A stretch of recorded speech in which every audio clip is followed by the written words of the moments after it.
BBI report has not come out.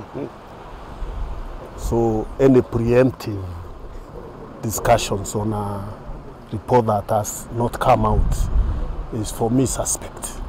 Because you cannot anticipate a report and you start discussing it when it has not come out. So I would rather that we hold our horses.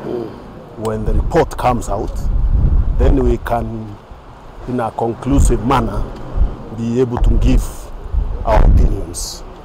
That is point number one. The objectives of BBI are very clear. If you look at the task force and the mandates that they were given, it is very clear. And I don't think anybody who wishes this country well would be opposed to the objectives of that task force. The objectives of looking at how the country can be united, the objectives of looking at how we can build national cohesion. Na tukiachana na